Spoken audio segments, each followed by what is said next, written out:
Welcome back to Bodybuilding Nation. The 2025 New York Pro Finals have just concluded, and we've got comprehensive coverage of all the action across multiple divisions. Let's break down the results and their implications for the Olympia landscape. Men's Open, Nick Walker makes history as three-time champion.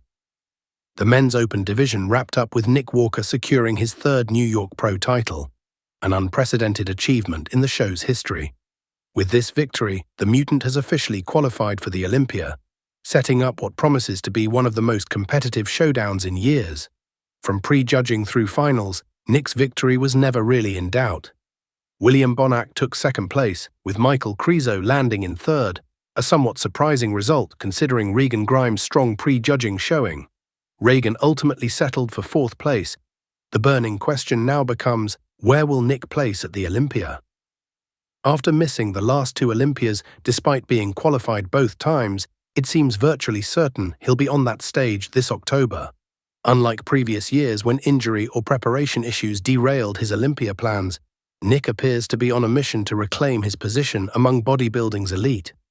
Could Nick return to the Olympia top three? Does he have legitimate championship potential? While some industry voices like Bob Cicherillo have expressed doubt about Nick's ultimate Olympia ceiling, bodybuilding has consistently proven that anything is possible. What makes this year's Olympia particularly fascinating is the absence of a clear frontrunner. Despite being the defending champion, Samson Dauda doesn't enter as an overwhelming favorite after Derek Lunsford defeated him at the Arnold Classic. Derek subsequently won the Pittsburgh Pro, while Nick has now established himself as a serious contender with his remarkable physical transformation.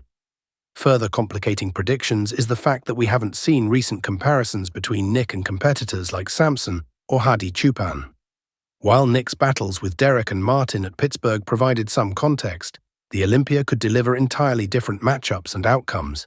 The 2025 Olympia truly feels like anyone's game. Will Samson successfully defend? Can Derek reclaim his title? Could Hadi return to the champion's position? Or might we witness a first-time champion in Nick Walker? Recent Olympia history has featured considerable turnover at the top, and 2025 could continue that trend. Rather than making definitive predictions about what Nick can't achieve, it's wiser to acknowledge that in bodybuilding, anything is possible under the right circumstances. Is an Olympia victory likely for Nick? Perhaps not. Is it possible? Absolutely. Reagan Grimes, impressive return. Despite placement, Reagan Grimes deserves special recognition for his performance this weekend.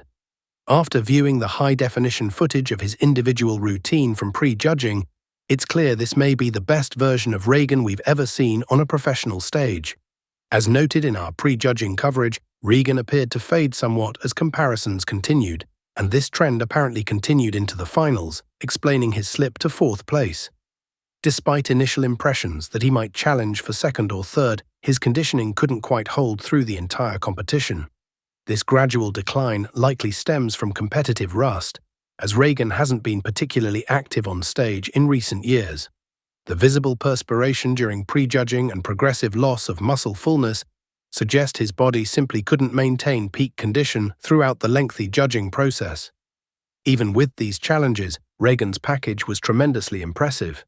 His size, proportion, and overall presentation shocked many observers who hadn't expected such a strong showing. Standing alongside elite competitors like Nick Walker, William Bonac, and Krizo, and being seriously considered for top placings, represents a significant achievement for someone who had fallen somewhat out of the conversation recently. While a top three finish would have been ideal, Regan should take pride in this performance and build upon it for future competitions. Classic Physique, Terrence Ruffin continues winning streak. In the Classic Physique division, Terrence Ruffin secured another victory in his rematch against Jose the Beast Manuel. After winning Pittsburgh Pro last weekend, Terrence has now claimed back-to-back major titles, continuing his momentum toward what he's suggested will be a 4 or 5 show campaign this season. When Terrence first announced this ambitious schedule, many predicted he might sweep every show leading into the Olympia. After witnessing his performances in Pittsburgh and New York, that prediction seems increasingly plausible. This victory was well-deserved, though not surprising. Terrence's shape and structure embody the classic aesthetic ideal more completely than Jose's, Despite Jose bringing exceptional conditioning and size advantages due to his height, the fundamental comparison between these two represents the classic bodybuilding judging dilemma: reward the more aesthetically pleasing, classically proportioned physique, Terrence, or favor the more conditioned, larger competitor, Jose. Consistently seeing Terrence prevail in these comparisons bodes well for his Olympia prospects. The dynamic parallels what we observed during Terrence's prime years, competitions against Chris Bumstead, who similarly possessed height and size advantages. Seeing the shorter, more aesthetically balanced physique triumph in close battles suggests the judges are prioritizing classic lines and proportion. However, to be truly competitive at the Olympia level, Terrence will need to enhance his conditioning further. While he appeared improved from Pittsburgh, he'll need another level of sharpness to challenge competitors like Ramon Dino and Mike Sommerfeld. Conditioning certainly matters in classic physique, even if structure, flow, and proportion remain the division's primary judging criteria. 212 Division, Francisco Barrios upsets Angel Calderon. In a somewhat surprising outcome, Francisco Barrios claimed victory in the 212 Division over pre-show favorite Angel Calderon Frias. Cody Drobot secured third place, Luis Estefan took fourth, and Mo Elisa completed the top five. This result defied many expectations, as Angel's experience and density had positioned him as the frontrunner. Francisco's victory highlights the increasingly competitive nature of the 212 Division and potentially signals a changing of the guard among its elite ranks. Larry Wheels, pro card and pro debut in one day. One of the weekend's most compelling storylines was Larry Wheels' competitive journey.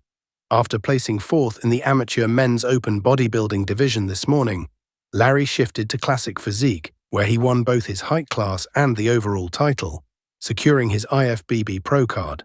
Remarkably, Larry didn't stop there. He immediately stepped onto the professional stage, making his pro debut in the classic physique division at the same event. While his 10th place finish puts him well short of Olympia qualification, the achievement of winning a pro card and competing as a professional on the same day deserves recognition. Limited photo and video documentation makes comprehensive analysis challenging, but the available footage confirms what many anticipated. Larry's physique is better suited to classic physique than open bodybuilding. This explains his fourth-place open finish versus his overall victory in classic. Larry's physical attributes, towering height, massive upper body development, relatively longer legs, and upper to lower body ratio, align more naturally with classic physique's judging criteria. His build shares characteristics with established classic competitors like Wesley Vissers, who similarly feature dominant upper body development relative to their lower halves. In an intriguing post-competition development, Larry appeared to challenge popular fitness personality Sam Sulek, posting "Sam, when's your next show?" This suggests Larry hopes to compete against Sam at Sulek's eventual pro debut. Such a matchup would generate enormous interest, potentially elevating visibility for classic physique competitions that might otherwise receive less attention than their open counterparts. Speculation suggests both competitors might target the Arnold Classic for their eventual showdown, though this remains unconfirmed. Final thoughts. This New York Pro weekend delivered exceptional competition across all divisions. Nick Walker's historic third title, Terrence Ruffin's continued dominance, Francisco Barrios' surprising 212 victory, and Larry Wheels' remarkable same-day pro card and debut created a weekend bodybuilding fans won't soon forget. The implications for the 2025 Olympia landscape are significant, with multiple competitors building momentum toward what promises to be an extraordinarily competitive October showdown. What are your thoughts on these results? Could Nick Walker eventually claim an Olympia title? Is Terrence Ruffin positioning himself for another Olympia podium finish? Let me know in the comments below. If you enjoyed this coverage, please hit that like button and subscribe to Bodybuilding Nation for more competition analysis. Thanks for watching.